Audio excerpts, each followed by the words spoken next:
संगठित अपराध और गैंगस्टर नेटवर्क के खिलाफ कड़ा प्रहार करते हुए हरियाणा पुलिस की एसटीएफ ने अमेरिका से एक और बड़ी कामयाबी हासिल की है।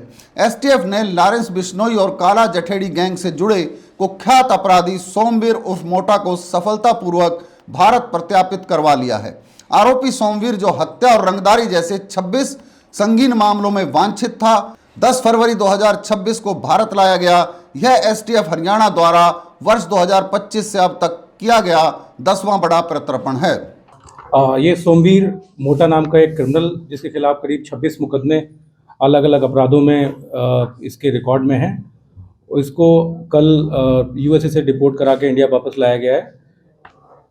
अभी ये, जैसे आपको पता है कि हरियाणा पुलिस में एसटीएफ के द्वारा जो विदेश में बड़े अपराधी हैं उनके खिलाफ खास अभियान चला के और उनको भारत प्रत्यार्पित कराने के लिए लगातार प्रयास चल रहे हैं। इसी कड़ी में आपने देखा था पिछले महीने ही अमन भैंसवाल को इंडिया लाया गया था। उससे पहले लखविंदर लखा को यूएस से लाया गया था। इसके अलावा 10-12 जो और क्रिमिनल दूसरी कंट्रीज में डिटेन और अरेस्ट करा रखे हैं, इनके प्रत्यार्पण की हमारी कार्रवाई चल रही है लगातार। एसटीएफ के एसपी वसीम अकरम ने जानकारी देते हुए बताया कि सोमवीर उर्फ मोटा रोहतक का रहने वाला है। सोमवीर गैंगस्टर अनिल छिप्पी का भाई बताया जा रहा है और लॉरेंस बिश्नोई व काला जठेड़ी गैंग के साथ सीधा संबंधित है। सोमवीर ने रोहतक, सोनीपत, गुरुग्राम, दिल्ली और राजस्थान सहित उत्तर प्रदेश के कई जिलों में आतंक मचा रखा था। फर्जी नाम और पते पर बनवाए गए पासपोर्ट के जरिए 2024 में देश छोड़कर फरार हो गया था। सोमवीर मोटा को वापस लाना हरियाणा एसटीएफ और अंतर्राष्ट्रीय सुरक्षा एजेंसियों के बेहतर तालमेल का परिणाम है। उसके खिलाफ इंटरपोल रेड कॉर्नर नोटिस और लुकआउट सर्कुलर जारी किया गया था। जांच में खुलासा हुआ कि 3 जनवरी 2024 को मुंबई एयरपोर्ट से बैंकॉक के रास्ते विदेश भागने के लिए फर्जी पासपोर्ट का इस्तेमाल किया गया था। एसटीएफ ने सख्ती के बाद 14 अगस्त 2024 को उसका पासपोर्ट निरस्त करा दिया था। तो इसी कड़ी में जो ये अपराधी है सोमवीर, इसके खिलाफ 26 मुकदमे, जिनमें से 10 मुकदमे हत्या के अपराधों के और बाकी लूट, डकैती, आर्म्स एक्ट के मुकदमे हरियाणा, दिल्ली और राजस्थान में दर्ज हैं।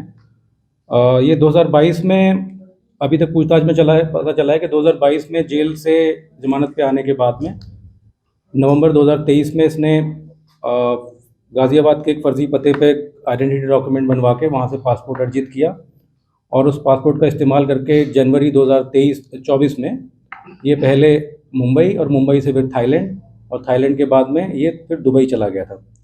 दुबई करीब ये 4-5 महीने बिताने के बाद उसके बाद में स्पेनिश वीज़ा लेके वहाँ से स्पेन के लिए निकला और स्पेन के बाद निकारागुआ की फ़्लाइट लेके ग्वाटेमाला होते हुए ये एरिज़ोना बॉर्डर से यूएस में सितंबर 2024 में यूएस एंटर कर गया और उसको वहीं पे फिर बॉर्डर पेट्रोल की जो प्रोसेसिंग होती है वहाँ पे इसको अरेस्ट करके एक डिटेंशन सेंटर में टेक्सास में भेज दिया गया था। हमने एसटीएफ ने इसकी भागने के बाद में, जो डिटेक्ट होने के बाद में, इसका रेड कॉर्नर नोटिस फरवरी 2024 में दर्ज करा दिया था। इसके अलावा इसका पासपोर्ट रद्द कराया गया था और इसकी डिटेल यूएस की लॉ इन्फोर्समेंट एजेंसीज़ को और इंटरपोल के माध्यम से अलग अलग माध्यमों से इनको डिटेल शेयर की गई थी। इसी के कारण इसका लगातार डिटेंशन सेंटर से अरेस्ट की वो बनी रही और इसके बारे में, इसके डिपोर्टेशन के लिए हमारे प्रयास जारी थे। तो करीब 17 महीने की यूएस के डिटेंशन सेंटर में इसकी कैद रहने के बाद कल इसको वापस इंडिया डिपोर्ट किया गया है उस रेड कॉर्नर नोटिस के अगेंस्ट। सोमवीर पर हत्या के प्रयास, डकैती, लूट और आर्म्स एक्ट के कुल 26 मामले दर्ज हैं। एसटीएफ हरियाणा की यह कार्रवाई दिखाती है कि अब अपराधी 7 समंदर पार भी सुरक्षित नहीं है।